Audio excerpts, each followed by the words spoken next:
Hola alumnos, dentro de las faenas de excavación, la recepción de sello de fundación es clave para marcar el fin de la etapa de excavación, la que debe ser realizada por el mecánico de suelos o el calculista estructural del proyecto. La importancia viene dada porque si en el futuro el terreno cede ante el peso del edificio, es responsabilidad del profesional que construyó el inmueble, es decir, ustedes, salvo que se tenga evidencia en el libro de obra de la recepción del sello por parte del profesional competente. Les recuerdo el caso del edificio en Concepción que se cayó para el terremoto del 2010, donde fue enjuiciado todo el equipo profesional, pero finalmente solo fue acusado el calculista. He ahí un sello de fundación mal recepcionado, pero el constructor se salvó de la cárcel.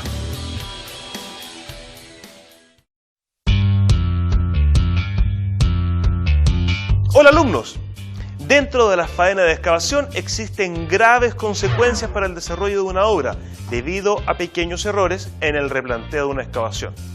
Cuando se replantea, uno define no tanto dónde hay que excavar, sino que también cuánto, definido por el ancho, alto y largo de la excavación. Tres dimensiones que en caso de ser mayores implica una mayor excavación. Sobre todo, las que definen el perfil de una zanja, como la altura en una excavación amplia. Si tengo que hacer una excavación para la fundación de una casa, va a ser necesaria una zanja, por ejemplo, de 80 metros de largo y 1 metro de alto.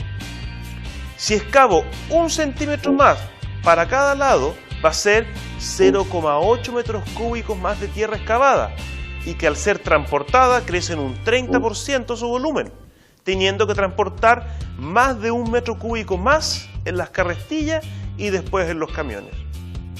Además, esta sobreexcavación implica que va a ser sobrellenada, como por ejemplo hormigón, es decir, 0,8 metros cúbicos de hormigón extra. Esto, llevado a proyectos de mayor envergadura, edificios y condominios, puede implicar un alto sobrecosto y a la vez un atraso en las obras.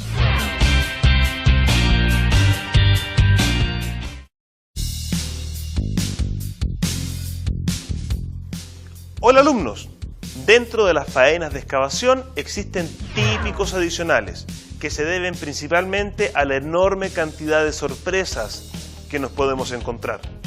Por ejemplo, si no nos llegamos a encontrar el sello de fundación, debemos excavar más abajo, lo que implica un mayor volumen de tierra a excavar y evacuar y botar. Aumenta el volumen. También puede que el tipo de terreno que se encuentra es distinto a lo cotizado. Por ejemplo, un terreno más compacto o con presencia de rocas grandes, lo que implica un menor rendimiento de la mano de obra o de las maquinarias. Aumenta el precio unitario. Finalmente, si se encuentran con una roca que las máquinas con las que cuentan no la pueden levantar o una napa freática está más alta de lo esperado, es necesario agotar con bombas y tubos, es decir, costos que no se esperaban. Todos estos son adicionales y es necesario evitarlos, estudiando muy bien la información existente y la que se puede recoger en la visita de terreno, antes de generar una oferta por los trabajos de excavación.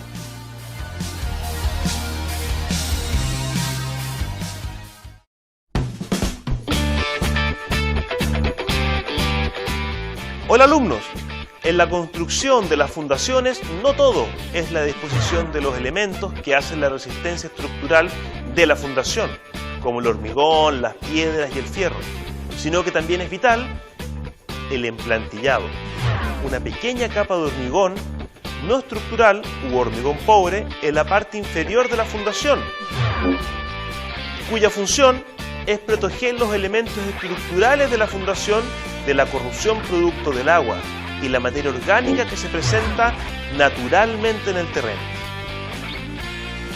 Si por alguna razón se olvida, puede ocurrir que 1.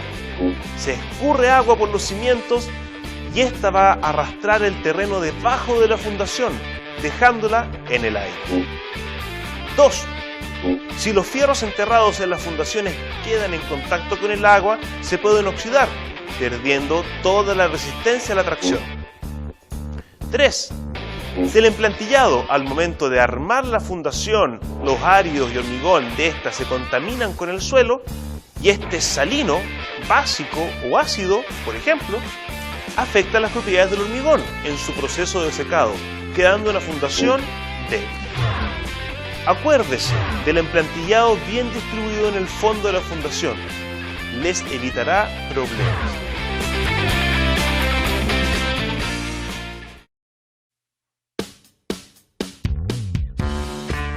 Hola alumnos, cuando se realizan las fundaciones y radier de una vivienda unifamiliar, los volúmenes pequeños de hormigón que necesitamos nos permiten pensar si lo compramos hecho y traído por un camión hormigonero o lo fabricamos en obra. Esta es una decisión no económica, ya que fabricarlo siempre va a salir más caro que comprarlo listo.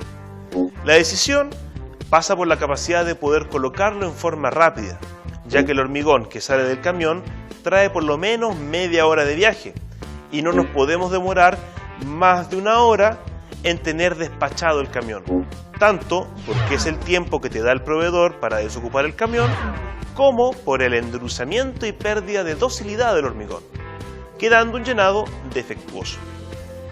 Un camión nos permite llenar todas las fundaciones y radier de una vivienda, pero es necesario tener todo listo y dispuesto para llenar en una hora, lo que siempre es complejo.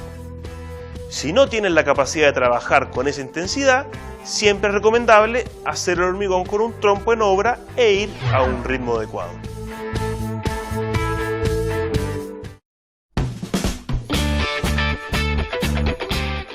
Hola alumnos, la ubicación del hormigón debe ser precisa, ya que se debe atender no tan solo a la correcta mesura de los elementos que tienen hormigón en una casa, sino que también identificar los distintos tipos de hormigón que son necesarios y la capacidad de mano de obra con la que se cuenta, así como los equipos con los que se puede contar. De esto depende de la cantidad de hormigón que se decide confeccionar en obra y, si es posible, pedir hormigón industrial. Una mala ubicación puede implicar: 1. Tener juntas de pega en lugares estructuralmente inapropiados. 2. Tener que perder hormigón o tener que pagar multas por atrasos en la recepción de cada uno de los camiones. Y 3. Tener que extender las jornadas de hormigonado, lo que implica el pago de horas extras y posiblemente multas municipales por trabajar fuera de horario. La correcta ubicación y la planificación del proceso de fabricación y colocación asegura evitar problemas con los sobrecostos, los atrasos y, sobre todo, futuras fallas estructurales en las fundaciones y radier. Bueno alumnos, nos estamos viendo.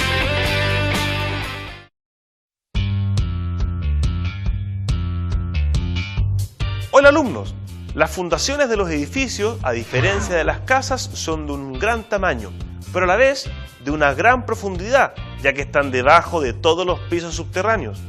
Para poder llegar al sello de fundación, hubo que hacer una gran excavación, recorriendo toda esta altura. Y luego, la excavación de los dados y vigas de fundación o losas de fundación que por lo general tienen los edificios. A esta altura, no es extraño, algunas veces nos encontremos con napas freáticas, lo que dificulta la excavación y posterior llenado de las fundaciones. También, algunas veces se dificulta la bajada de grandes cantidades de hormigón. En esos casos, lo obvio sería construir con pilotes, prefabricados o fabricados in situ, los que deben ser autorizados y dimensionados por el calculista. Implica un mayor costo, pero en esa circunstancia el problema es sobre tiempo que implica poder hacer las fundaciones. Nunca desechen la oportunidad de buscar alternativas tecnológicas en caso que se vean apremiados por el tiempo. Nos vemos.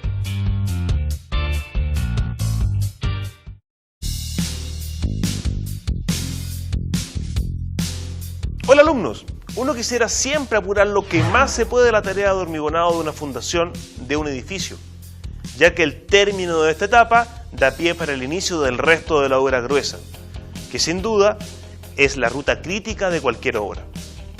Por más que quieran apurar el ritmo de llenado, teniendo cintas transportadoras y fabricación de hormigón en obra, es imposible que podamos ir muy rápido, ya que podemos afectar las propiedades de resistencia del hormigón.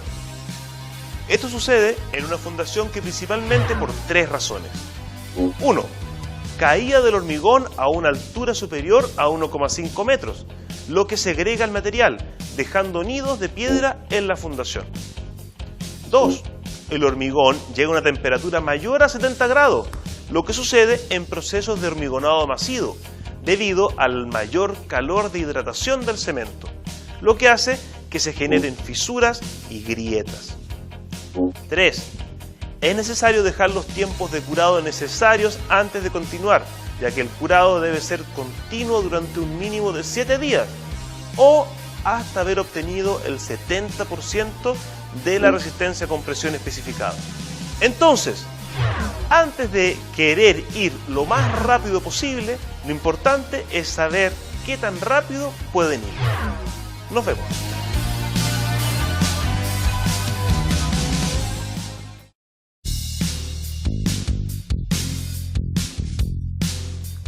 Hola alumno, como vimos, en una casa la ubicación del hormigón debe ser precisa para evitar adicionales en costo y tiempo de ejecución de la fundación. Pues bien, en un edificio los problemas son mayores, ya que es mayor la cantidad de hormigón que se va a poner y debe hacerse a un ritmo tal que no afecte las propiedades de resistencia del hormigón y quede con el nivel de terminación que se requiere.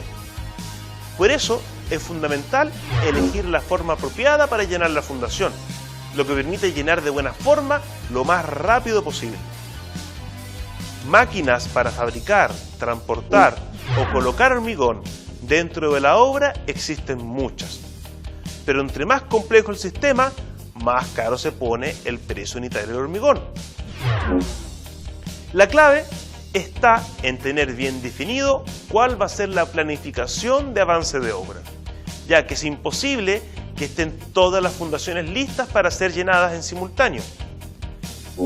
Esa secuencia va dando también la forma de ir avanzando con la obra gruesa, desde las fundaciones hasta la cubierta del edificio.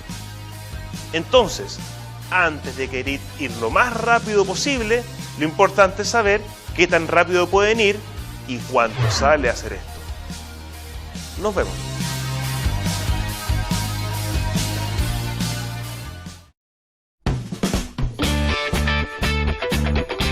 Estimados alumnos, ya que esta semana estamos conociendo sobre los distintos tipos de moldaje, es necesario hablar sobre uno que son distintos a los que ya conocen y que cumplen una doble función. Por una parte, contienen el hormigón dándole la forma que está preestablecida, pero por otro, ayuda a que fragüe, aislándolo de mejor manera de la temperatura exterior.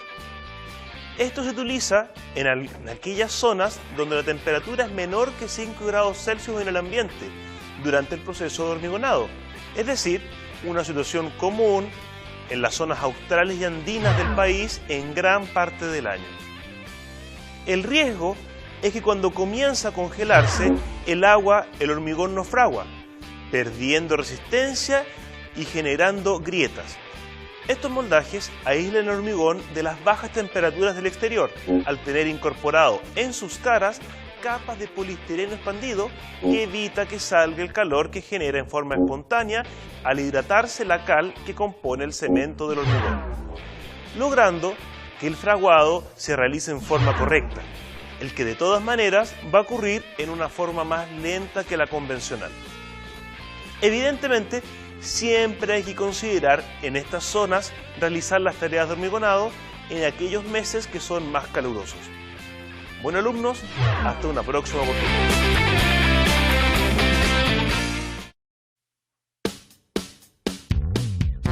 Estimados alumnos, esta semana veremos los problemas que implica apurarse en el tiempo de desimbrado de las losas, es decir, cuánto tiempo dejamos las alzaprimas que sujeten el moldaje.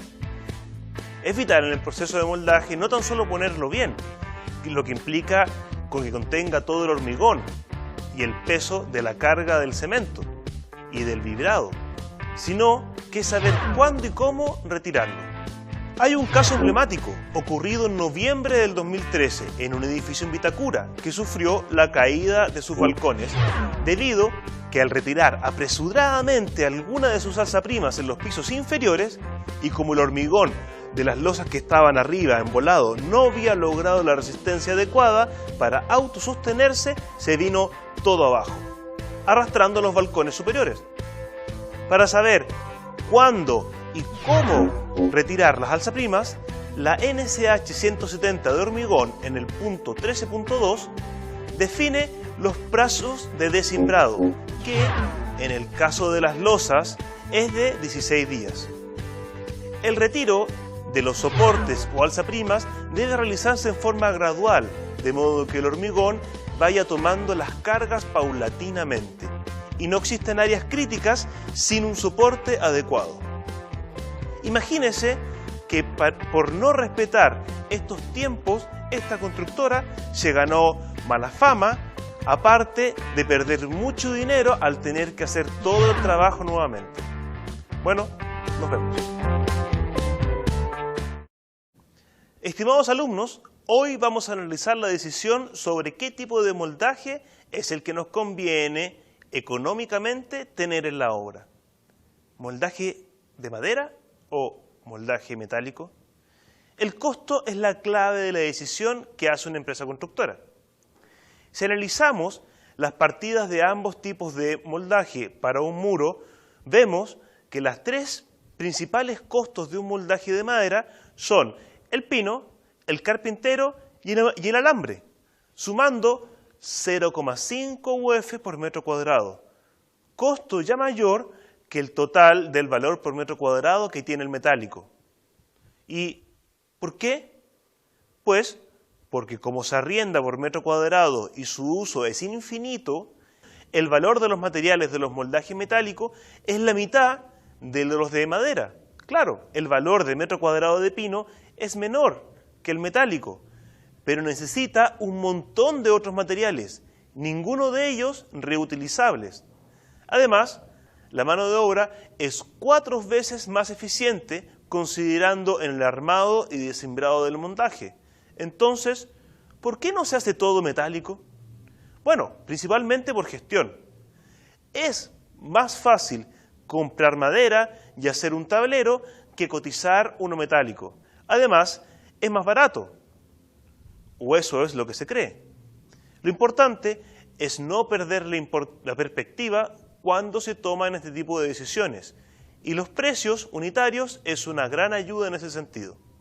Nos vemos.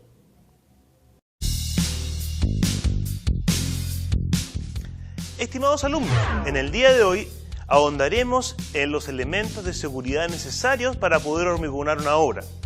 Lo que no se ve reflejado en los precios unitarios del hormigón, sino que en los gastos generales, pero que son de vital importancia para el correcto desempeño de esta faena. Los concreteros tienen contacto con partículas de polvo que hieren la piel, los ojos y por lo que se hace necesario tener guantes y lentes. Además, tienen riesgo de atraparse las manos, herirse con las encerraduras, caerse desde la altura, que es donde comúnmente se realizan las tareas de hormigonado. En ese sentido, para evitar estos problemas es necesario tener un área de trabajo limpia con todas las cuerdas de vida, carreras y andamios asegurados. Preocuparse que nadie circule debajo de las faenas y lo más importante es contar con los elementos de protección personal. Casco y zapatos de seguridad en forma permanente, así como botas de goma y cinturones de seguridad para hormigonado de pilares, muros y en todas las losas. Además, en el proceso de fabricación de hormigonado en obra hay que contar con guantes de goma, respirador para que no traguen cemento de las betoneras, protector auditivo, antiparra en la operación de las betoneras y guantes de cuero para la manipulación de los bolones y manejo de carretillas. No es difícil contar con todos estos elementos y es una obligación que se usen. Se evitarán un problema. Nos vemos.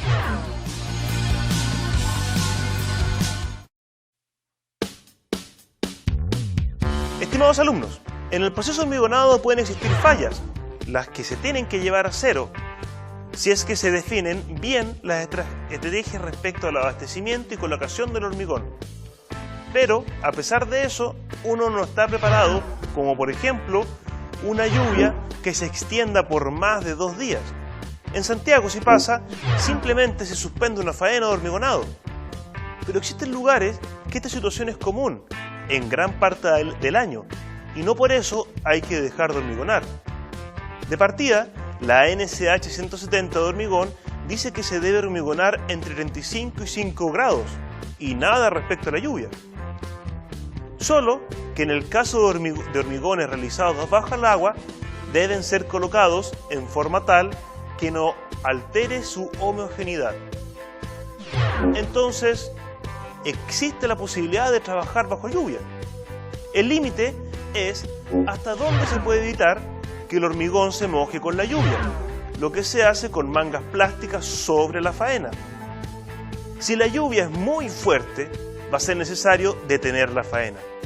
En ese sentido, es mejor tener una fabricación de hormigón en obra que un camión que se puede llegar a perder completo. Y evidentemente, las faenas limitadas y precisas. Además, si es necesario, se puede agregar aditivos al hormigón para que éste no se vea afectado si su curado tiene exceso de agua, lo que sube el costo del hormigón. Pero finalmente, hay una carta GAN que no puede esperar. Nos vemos.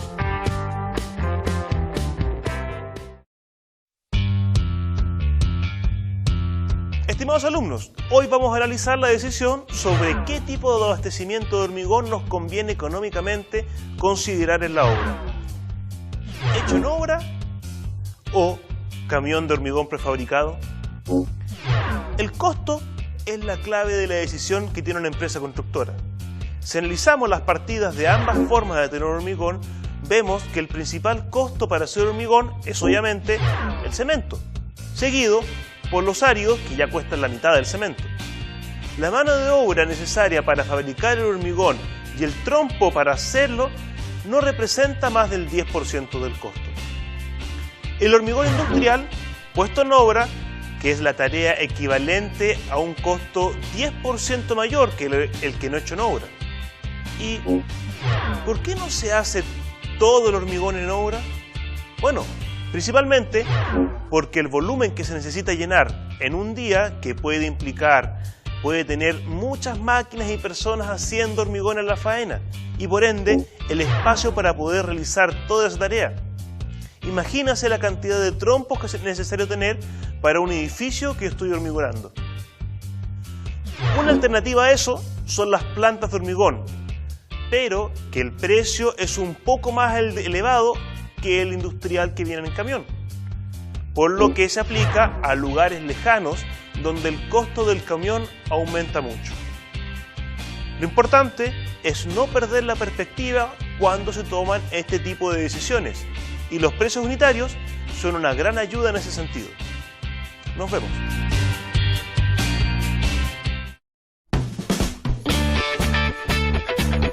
Estimados alumnos, el día de hoy veremos por qué se opta por la albañilería reforzada con pilares y cadenas cada cierta distancia, o la albañilería armada con tensores verticales y escalerillas como refuerzos horizontales. Refuerzos que van empotrados en los cimientos o en los pilares de la construcción por dentro del ladrillo, también a una distancia definida por la norma, la ordenanza o algún calculista. Este análisis se puede tomar desde distintas perspectivas, ya sea estructural, económico, estético. Estructuralmente, no hace gran diferencia en viviendas usar confinado o armado, ya que la solicitud es mayor en ambos casos y se puede reforzar con fierros o hormigón armado. Ante un sismo, el armado colabora y reparte carga más fácilmente la estructura a lo largo del muro, razón por la que no se daña tanto como el confinado. A nivel económico hay diferencias menores y estas se analizarán en el módulo de precios de la albañilería, pero en ningún caso una diferencia significativa. Entonces, al parecer, la verdadera razón para preferir un tipo de muro de albañilería por sobre otro es que la armada da mucho más posibilidades, inclusive la de poder rematar o terminar un muro sin un pilar, sino que con solo ladrillos, lo que le da una mucho mejor terminación. Buen alumno, nos vemos.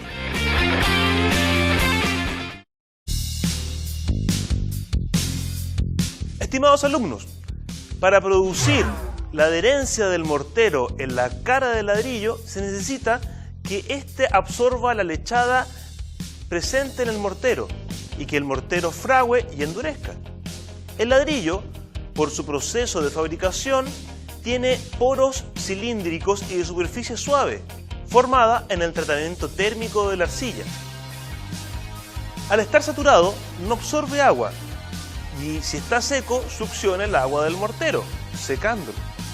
Idealmente, el ladrillo debe mantenerse sumergido durante 30 minutos en verano. Este tiempo se puede reducir si el ambiente es húmedo. Lo que se busca es que el ladrillo esté en una condición de humedad tal que sea capaz de absorber la lechada del mortero, como se indicó anteriormente. Si la superficie del ladrillo está con agua libre o suelta, las posibilidades de adherencia son inciertas, porque la absorción es lenta. Para llegar a la situación óptima, el ladrillo debe permanecer saturado, luego permanecer sin aporte de agua durante un tiempo inferior a la colocación por un plazo que depende de la humedad y la temperatura del lugar. Los ladrillos deben saturarse con agua limpia y previo al pegado deben retirarse del agua y dejarse en reposo, cubiertos con una lámina plástica o arpillera. Esto favorece la adherencia entre unidad y el mortero de pega. Lección: nunca deben pegarse ladrillos saturados sin previo reposo ni ladrillos en estado seco. Nos vemos.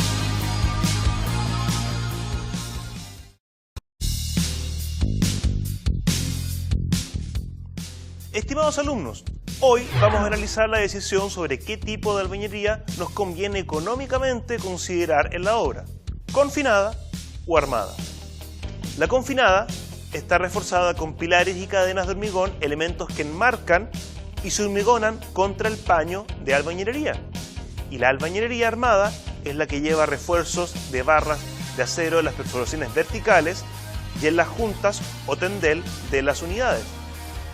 Si analizamos las partidas de ambas formas de hacer un muro de albañilería, vemos que la armada es superior en un 25% que la confinada, básicamente por el tiempo que toma hacer el trabajo de pasar los fierros y las escalerillas, y lo que aumenta el costo de la mano de obra al doble. ¿Y por qué se usa la albañilería armada? Básicamente por lo expuesto anteriormente. Además, en este precio unitario no están considerados los pilares que se dejan de hacer, lo que aumenta el costo principalmente por la mano de obra que implica construir el moldaje y hormigonar cada uno de estos pilares. Lo importante es no perder la perspectiva de cuándo se toman este tipo de decisiones, y los precios unitarios es una gran ayuda en este sentido. Nos vemos.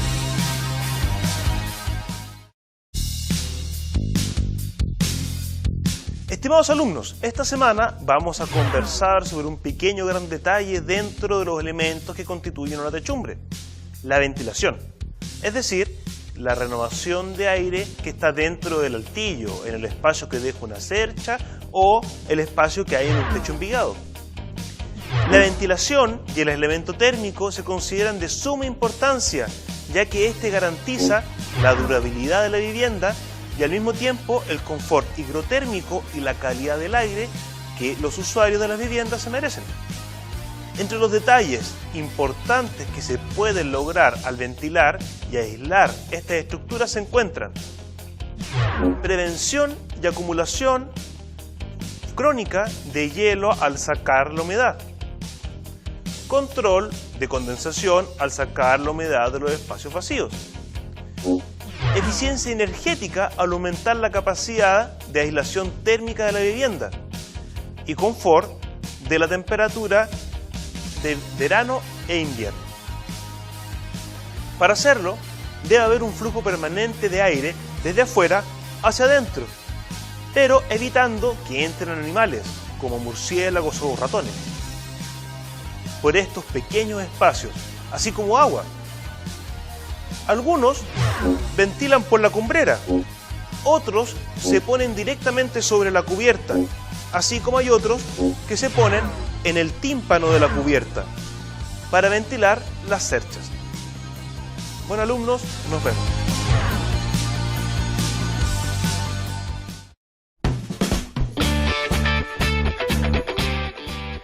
Estimados alumnos, la seguridad de los trabajadores es importante en cualquier trabajo de construcción y los trabajos en techos no son la excepción. Las caídas son la causa más común de lesiones serias y muertes dentro de la construcción.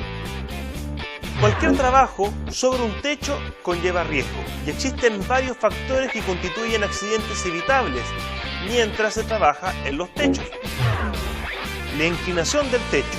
Mientras más inclinado sea el techo, más difícil va a ser pararse sobre él. La humedad, lluvia o nieve o escarcha pueden ocasionar condiciones resbaladizas en el techo. Suciedad o acerrín pueden ocasionar condiciones también resbaladizas sobre el techo. Calzado. La tracción que ofrecen los zapatos o las botas varían y siempre use zapatos o botas con una buena tracción. Peligros de tropiezos, herramientas, cordones eléctricos, etc. Puede construir un peligro a un tropiezo. Por lo mismo, es vital que ustedes identifiquen los riesgos que se encuentran antes de ejecutar las tareas específicas en la techumbre. Además de haber una forma segura de subir y bajar del techo, así como un sistema de prevención de caídas y una capacitación previa. Por último, poner atención a las condiciones del tiempo. De esa forma, evitaremos problemas. Nos vemos.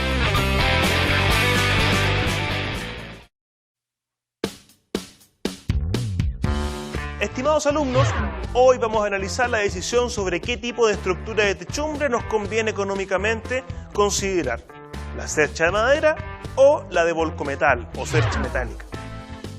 Si analizamos las partidas de ambas, vemos que la de metal es un 30% más costosa que la de madera, básicamente porque el metal es más caro que la madera. La mano de obra es la misma, así como el resto de los materiales. El desgaste de herramientas también es levemente superior debido a que se aplica como un factor o porcentaje sobre el costo de los materiales. ¿Y por qué podría preferir la de metal? Principalmente porque es mucho más rápida de construir, ya que los cortes son más precisos, así como el armado. También tiene facilidades estructurales, ya que es posible salvar luces más grandes, ya que la madera viene dimensionada a 3,2 metros y las barras de volcometal vienen a 6 metros. Además, si requieren extenderlo, más aún es más fácil, ya que el acero aguanta el pandeo aumentando la sección y el ancho de perfil, soluciones que no le agregan peso a la estructura, como si ocurre con la madera. Finalmente, al tener un peso menor, al usar cerchas metálicas, podríamos llegar a disminuir las secciones de pilares y cadenas y vigas que están sosteniendo la estructura de la techumbre. Lo importante es no perder la perspectiva cuando se toman decisiones de este tipo, y los precios unitarios es una gran ayuda para poder analizarlos. Nos vemos.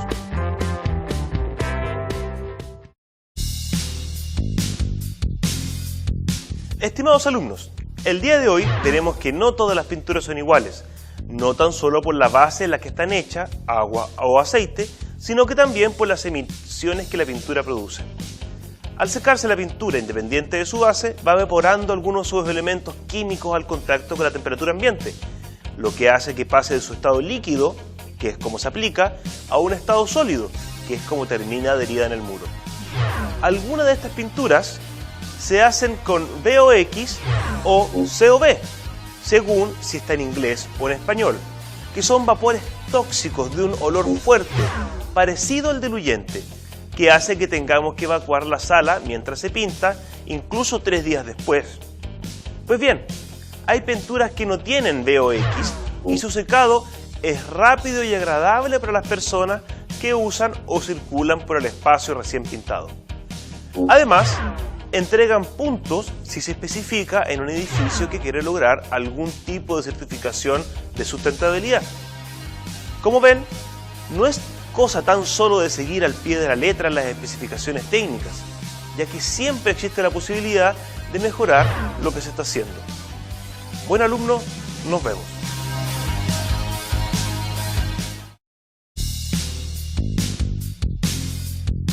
Estimados alumnos, el revestimiento es la capa final de la construcción, por lo que su revisión es la más sensible, es la que ve el futuro comprador cuando va a buscar su vivienda.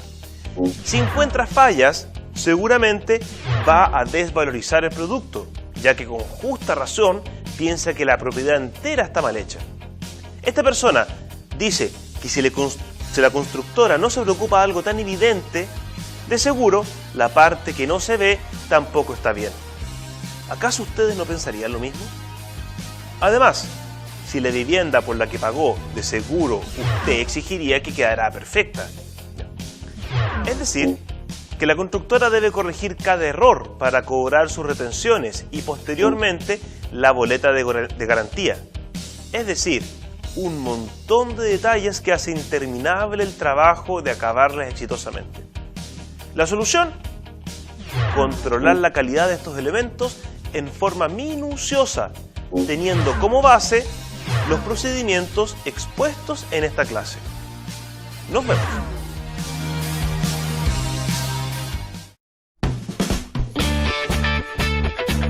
Estimados alumnos, hoy vamos a analizar la decisión sobre qué tipo de pintura es la que se debe utilizar, considerando que en el mercado existen diversas opciones, independiente de lo que se está especificado.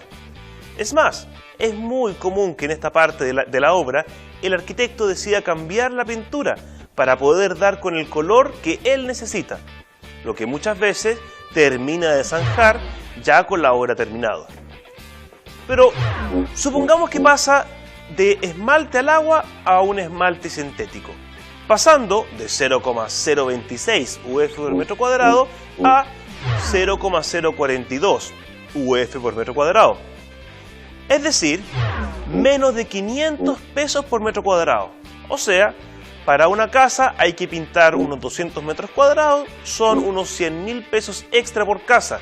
Y si tenemos que pintar 100 casas, son como 10 millones más. Lo que no deja de ser importante. Pero, ¿es relevante? Claro, por el ahorro inmediato es relevante, pero nada que no se pueda justificar como un adicional. Y si el arquitecto o el mandante van a quedar contentos, mejor todavía.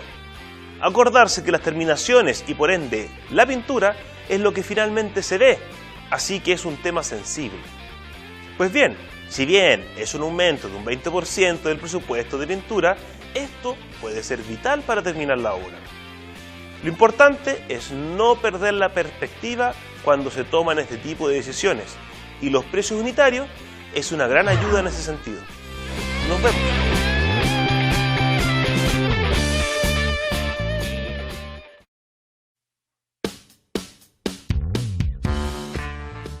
Estimados alumnos, el día de hoy veremos los paneles SIP, una tecnología que está logrando masificarse en Chile y tiene la gracia que incluye el aislante en el tabique y que son los sistemas preconstruidos, es decir, que se pueden armar en muy poco tiempo. Se utilizan principalmente como muros, pero también pueden ser losas y cielo de una vivienda. En todos ellos es una excelente alternativa, la que complementada con la fachada ventilada y un buen diseño de circulación de aire al interior de la vivienda, se puede lograr una casa óptima que se puede implementar en todo Chile, cambiando solo el espesor de los muros. De esa forma se pueden construir en forma rápida, con menos gente, lo que reduce los costos y compensa en parte el sobrecosto de este sistema. Es importante especificar también winchas que ayuden a sellar de mejor manera las uniones de muros y cielo, ya que es necesario evitar las infiltraciones. Bueno, alumnos, nos vemos.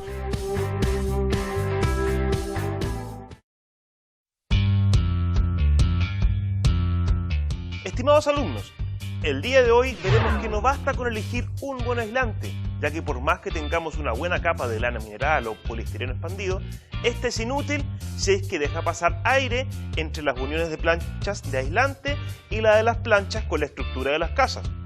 Rápidamente el aire helado entra por estas rendijas y empuja hacia afuera el aire caliente, variando la temperatura al interior de toda la casa.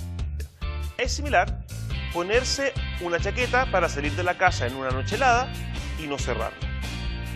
Para poner bien el aislante hay que preocuparse de que los pies derechos estén alineados, así como las cerchas, de forma que al poner y cortar el aislante no quede algún hueco. Lo mismo ocurre si es que corto mal la plancha o rollo de aislante y esta queda chueca. Lo otro es utilizar un aislante adecuado que permita saber con certeza que va a ser bien puesto sin dejar rendijas. Por ejemplo, en el cielo, utilizar colchonetas de lana mineral sin cortar para que pasen por sobre las cerchas. Y en los muros, colchonetas de poliestireno extruido, que es más flexible y fácil de extender sin que se desarme. En situaciones más complejas, con estructura irregular o de ancho variable, la espuma de poliuretano proyectable puede ser la mejor solución. Acuérdense de siempre averiguar todas las alternativas técnicas antes de tomar una decisión. Nos vemos.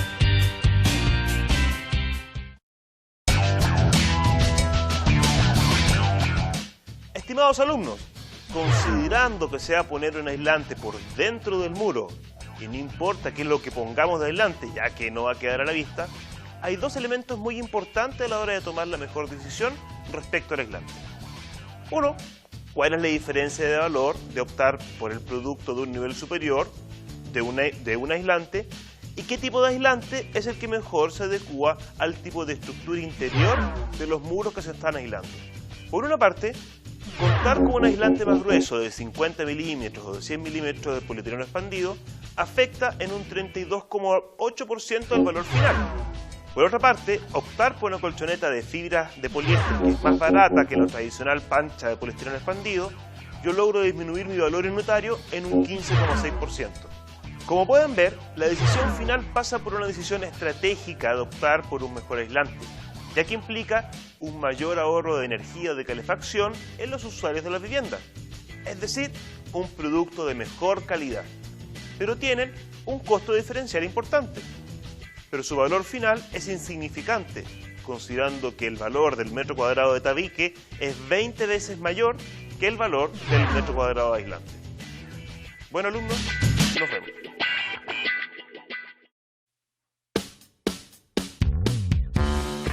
Estimados alumnos, analicemos un momento la decisión de qué aislante exterior vamos a poner.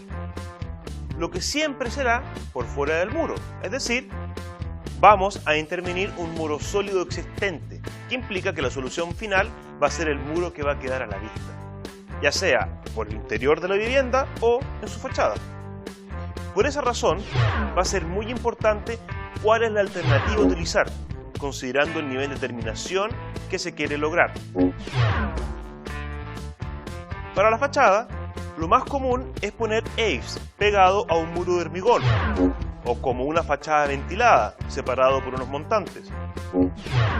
En ambos casos, la terminación puede ser cualquier tipo de placa de fibrocemento, madera, plástico, metal, inclusive pueden ser entablados, tipo siding. Por otra parte, los paneles interiores, todos son por terminados como un muro empastado, lo que permite cualquier tipo de pintura y papel. En ambos casos, los cerámicos o mamposterías pesadas no son posibles ser soportadas por estos sistemas. Ojo, cuando se quieren proponer materiales o soluciones constructivas. Siempre debemos ser coherentes con el proyecto. Nos vemos.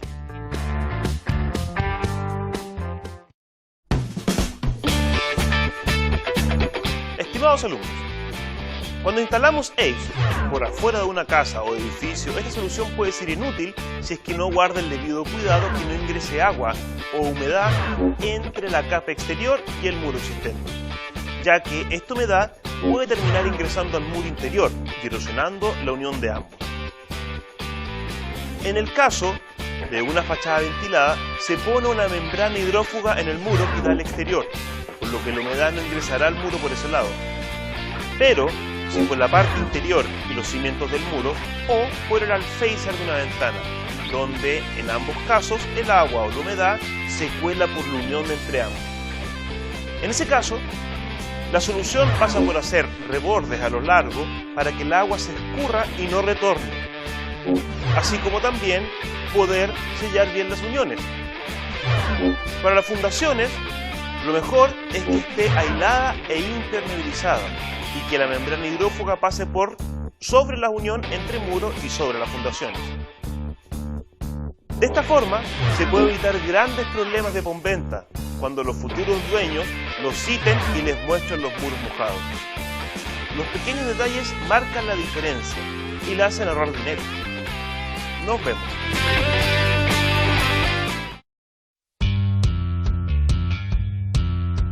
Estimados alumnos, dentro de la alternativa de poder construir un edificio de hormigón armado aislado, implica combinar el moldaje, la encerradura y el hormigón en un solo sistema constructivo. Dentro de los más populares están los muros Covintec, que consiste en una estructura tridimensional de alambre galvanizado electrosoldado en cada punto de contacto. Entre armaduras se incorpora un alma compuesta de prismas de poliestireno expandido separadas de la malla de alambre para permitir un correcto amarre del mortero, aplicando a cada cara del panel después de su montaje, lo que genera un muro sólido que presenta excelentes características mecánicas e insuperables propiedades de aislación termoacústica. Otra posible solución son los muros Exacta, que son ladrillos de EPS o poliestireno expandido, para conformar muros de hormigón armados de distintos espesores sin revestimiento de alta resistencia estructural, con aislación térmica y acústica incorporada. Estos bloques se rellenan con hormigón armado posterior a poner una enferradura por su interior, lo que sirve además para poder construir en climas donde el frío puede impedir el correcto curado del hormigón. Finalmente, ambas soluciones son más caras que ese del muro de hormigón y luego poner, por ejemplo, un ACE. Pero para ciertas circunstancias de espacio, rapidez de construcción o climáticas, puede ser muy útil evaluar alguna de estas alternativas. Nos vemos.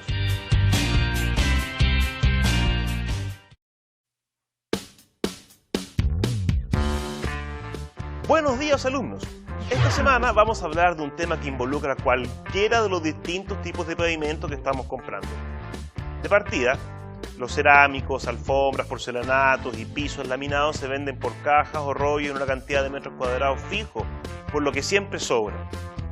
Además, hay que evitar las uniones y los pavimentos sueltos, por lo que no es opción empezar a llenar de recortes los pisos. Por esta razón, siempre sobra material. Y esto no es un problema, ya que siempre se ocupa en alguna reparación o extensión de pavimento que se puso, y como es imposible poder encontrar en el futuro pavimentos con los mismos tonos, este recorte es fundamental. De este modo, es vital tener algunas cajas guardadas, incluso más que retazos. Si es que después se quiere sacar un muro, la única forma que el pavimento se vea uniforme es con planchas o pastelones del mismo tono. Si no, no se va a ver parejo. El costo no es mayor, sino es solo hacer una buena ubicación y racionamiento y orden de los recursos que se compran. Finalmente, cuando estén en la cuenta se van a acordar de esas cajas semillenas que guardaron por algún lado, ya que van a saber qué van a poder hacer con ellas. Como ven, siempre se aprenden cosas nuevas. Nos vemos.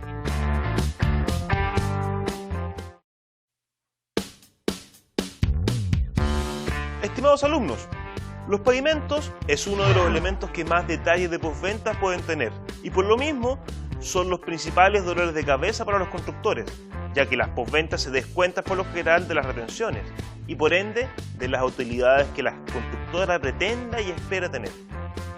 Ahora, si bien son detalles que pasan desapercibidos para un grupo de maestros y supervisores que ya han visto polvo y mugre como elementos naturales durante toda la obra, son justamente estos detalles los que hacen interminable la obra. Por ejemplo, las cerámicas sopladas. ¿Por qué no se pusieron bien? Implica sacarlas y por ende ensuciar. Esa mugre puede llegar a manchar las alfombras, o un granito se puede justo poner debajo de la puerta y por ende rayar el piso. O, por ejemplo, un afinado que por el apuro le echaron mucha agua para afinarlo y este quedó manchado, lo que implica volver a poner cemento, es decir, volver a ensuciar. O si se está pintando un remate posterior a poner la alfombra, o esta se pone en la pintura no seca, lo que la mancha o no se logra adherir, lo que implica tener que volver a poner la alfombra. Como ven, son problemas que se suman, detalles sobre detalles que dejamos pasar de largo o simplemente no queremos ver. Una solución es que un tercero, un encargado de ver estos detalles, vaya identificándolos. Y otro sería prevenir formando los capataces para que sean más cuidadosos y pulcros. Pero eso tampoco es muy sencillo. Es posible, pero no a corto plazo. Pero no se pierde nada con intentar mejorar los procesos de construcción. Nos vemos.